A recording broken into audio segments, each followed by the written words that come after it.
আসসালামু আলাইকুম। রাত 10টার শীর্ষ সংবাদে স্বাগত জানাচ্ছি আমি শাহনাজ পারভীন। আবারও 48 ঘন্টার হিট অ্যালার্ট জারি। 6 তারিখে বাজেট দেব, বাস্তবায়নও করব প্রধানমন্ত্রী।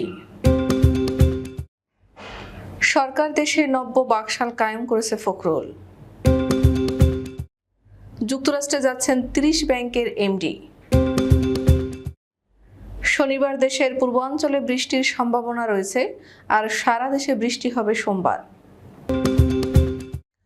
আওয়ামী লীগের দলীয় নেতাকর্মীদের লুটপাটের কারণে দেশের অর্থনীতি ধ্বংসের দ্বার প্রান্তে, মঈন খান। অপশাসনের বিরুদ্ধে গণ অভ্যুত্থান জরুরি, রব। সরকারি কর্মকর্তাদের মতো ইউপি চেয়ারম্যানদের অফিস করতে হবে, বাইরে থাকলে জানাতে হবে ইউএনওকে। কক্সবাজারে 2 জেলের লাশ উদ্ধার, পরিবারের দাবি পিটিয়ে ও বৈদ্যুতিক শক দিয়ে হত্যা। কারামুক্ত হলেন বিএনপি নেতা হাবিব। মশলার দাম বাড়ল 50 থেকে 300 টাকা। রাবিতে শিবির আখ্যা দিয়ে শিক্ষার্থীকে পেটানোর অভিযোগ ছাত্রলীগের বিরুদ্ধে। জামিনের পর যেভাবে ভোটের প্রচার করেছেন কেজরিওয়াল। এবং ফিলিস্তিন রাষ্ট্রকে স্বীকৃতি দিতে বিভিন্ন দেশের প্রতি আহ্বান এরদোয়ানের। শুনছিলেন শিরোনাম, এবার বিস্তারিত। সারা দেশে কয়েকদিন ধরে তীব্র গরমে হাঁসফাঁস অবস্থা।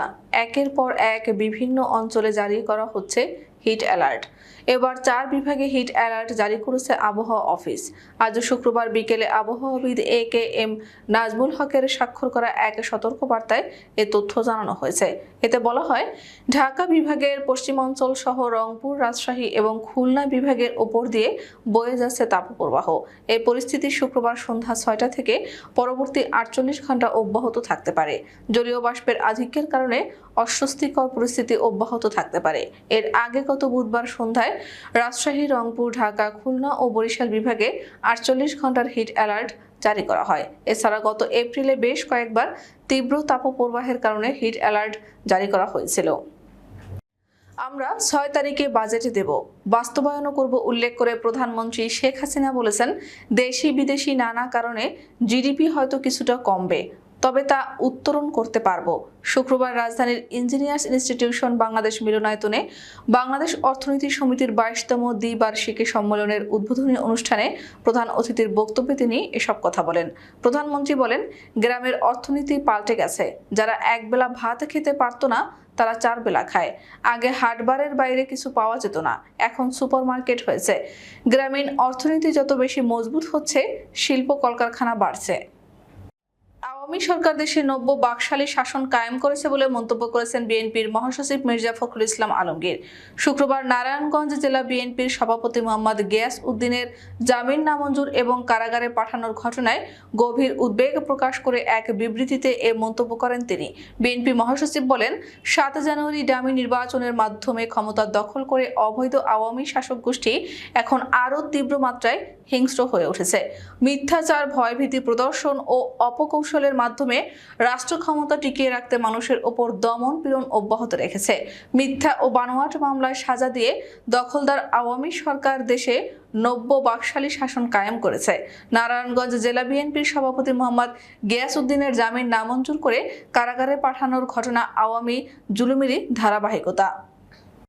যুক্তরাষ্ট্রে যাচ্ছেন দেশের সরকারি বেসরকারি প্রায় 30টি ব্যাংকের ব্যবস্থাপনা পরিচালক।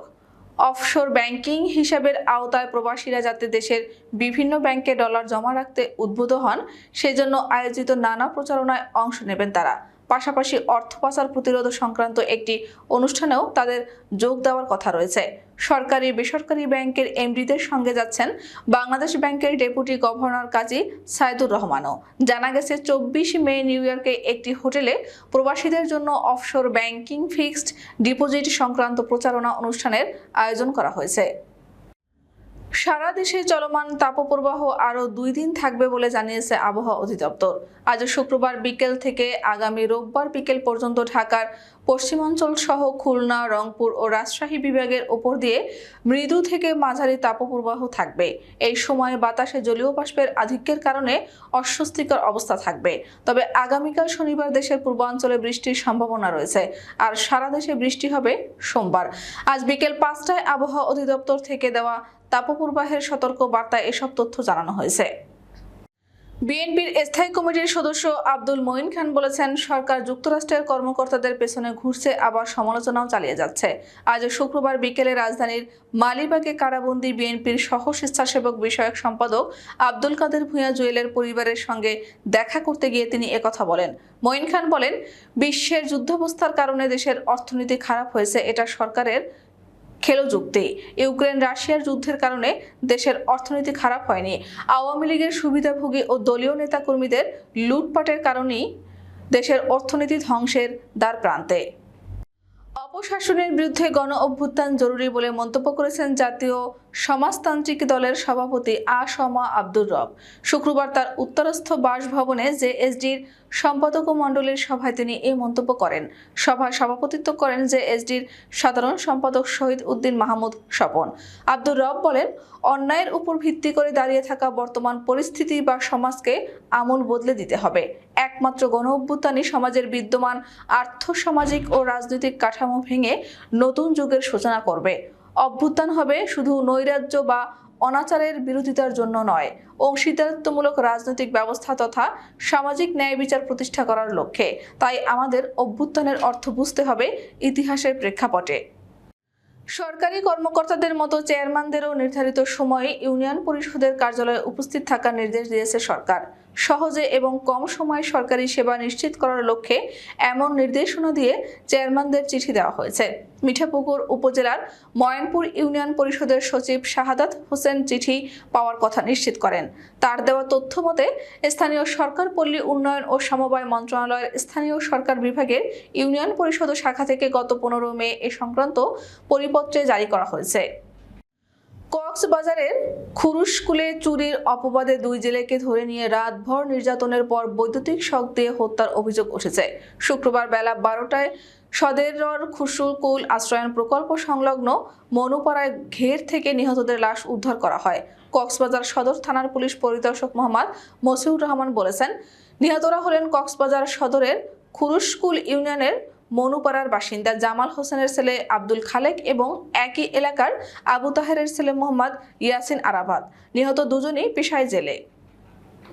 জামিনে কারাগার থেকে মুক্তি পেয়েছেন বিএনপির কেন্দ্রীয় নির্বাহী কমিটির সদস্য ও জাতীয়তাবাদী ছাত্রদলের সাবেক সাধারণ সম্পাদক হাবিবুর রশিদ হাবিব। শুক্রবার বিকেলে কেরানীগঞ্জ কেন্দ্রীয় কারাগার থেকে মুক্তি পান তিনি। এ সময়ে কারা ফটকে তাকে স্বাগত জানাতে শত শত নেতাকর্মী উপস্থিত ছিলেন। উপস্থিত নেতাকর্মীদের উদ্দেশ্যে হাবিবুর রশিদ হাবিব বলেন, পুরো দেশটাকে কারাগারে পরিণত করেছে এই জালিম সরকার। তারা শুধু বিএনপি নেতাকর্মী নয়, দেশের জনগণের অধিকার, স্বাধীনতা ও সার্বভৌমত্ব সহ সবকিছুকে ধ্বংস করেছে। এই মাফিয়া আর পুতুল সরকার থেকে মুক্তি পেতে আন্দোলনের বিকল্প নেই। সেই আন্দোলনের প্রস্তুতি নেওয়ার জন্য সবার প্রতি আমি আহ্বান জানাচ্ছি। গত 18 এপ্রিল নিম্ন আদালতে আত্মসমর্পণ করলে হাবিবুর রশিদ হাবিবকে কারাগারে পাঠানোর আদেশ দেন আদালত।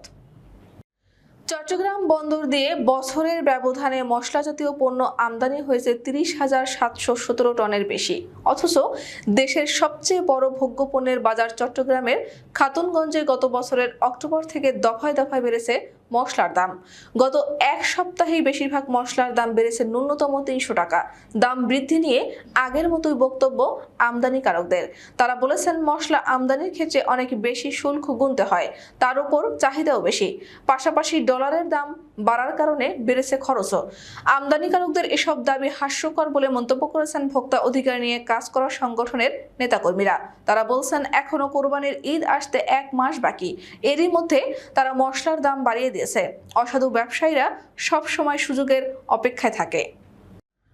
রাজশাহী বিশ্ববিদ্যালয়ের এক শিক্ষার্থীকে শিবির সদস্য আখ্যা দিয়ে মারধর করেছে ছাত্রলীগের নেতাকর্মীরা।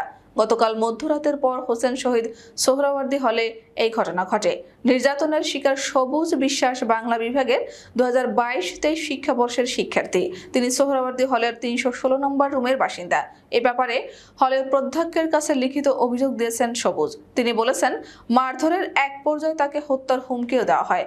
প্রধ্যক্ষকে দেওয়া অভিযোগপত্রে সবুজ বলেন, রাত 2টার দিকে সোহরাওয়ার্দী হল শাখা ছাত্রলীগের সহসভাপতি মোহাম্মদ আতিকুর রহমান 8 থেকে 10 জন অনুসারী সহ এসে তাকে তার কক্ষ থেকে ছাদে নিয়ে গিয়ে শিবির আখ্যা দিয়ে বেধড়ক মারধর ও হত্যার হুমকি দেয়। নিজেকে সনাতন ধর্মাবলম্বী দাবি করলে তাকে আরেক দফা পেটানো হয় বলে অভিযোগে জানান সবুজ।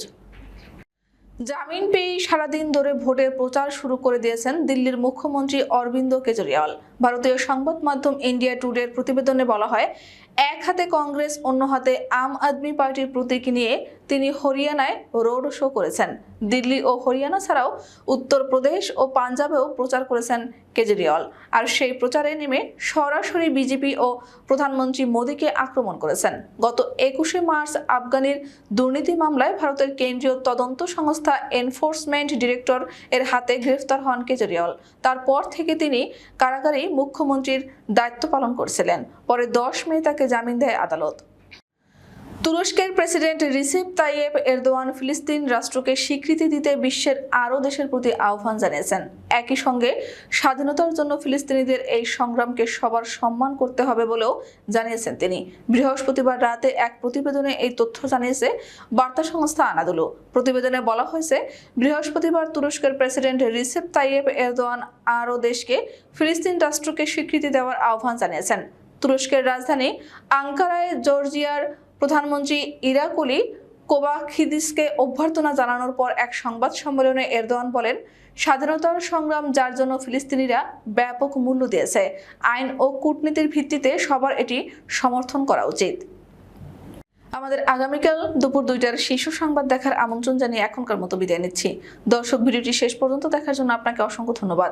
নিত্য নতুন সংবাদ পেতে আমাদের ইউটিউব চ্যানেলটি সাবস্ক্রাইব করুন ও নিয়মিত নোটিফিকেশন পেতে বেল বাটনটি ক্লিক করুন এবং আমাদের ফেসবুক পেজটিতে লাইক করুন। এছাড়াও আমাদের ভিডিওতে লাইক দিয়ে শেয়ার করুন। আল্লাহ হাফেজ।